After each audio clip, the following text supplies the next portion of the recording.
I'm Sebastian Junger, the co-director, producer, and cameraman on the documentary Restrepo. Restrepo is about one platoon, about 35 men on a remote outpost in Afghanistan's Korengal Valley. It chronicles the experiences of these guys throughout their 15-month deployment. When I saw it, the first thing I thought was, finally, there's an honest film about these wars that have been going on for years that really shows what it's like. And I'm so tired of watching the politically motivated movies coming out of Hollywood that bear no real relation to what it's like on the battlefield. And I mean, all I can say is I hope as many people as possible can see this, and that it'll do everything that all the other news coverage doesn't manage to achieve, is wake people up.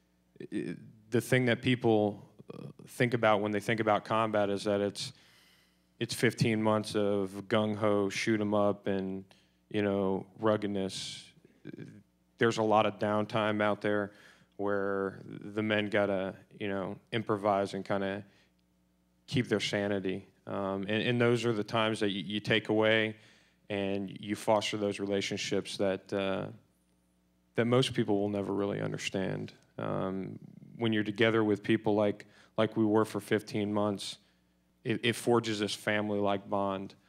And I know that there will be other questions probably later on for why Sebastian and Tim were able to gain that access. It's because we kind of took them in, and so they kind of became part of that family, and that's why that film was able to see what it did and show and depict what the men deal with so well. I wanted to explain to the American public what it's like to be a soldier in combat. They have a sense of purpose out there, an identity, a sense of meaning. They belong to a group in a very profound way. Brotherhood is an understanding that your own welfare is less important to you than the welfare of everyone else. The soldiers can't ask a general or a politician, what are we doing in the Korengal? Why are we in Afghanistan? Can we win this war? Is it, whatever, the million questions that you all have? They can't ask those questions of higher-ups. And so we didn't. We never interviewed a general, as you saw. We restricted ourselves. We restricted the camera to only what the soldiers had access to. That was it. We didn't even want an outside narration. We didn't want Morgan Freeman with his beautiful deep voice telling you, what was happening out there, because his voice was not booming down from the heavens while it was happening.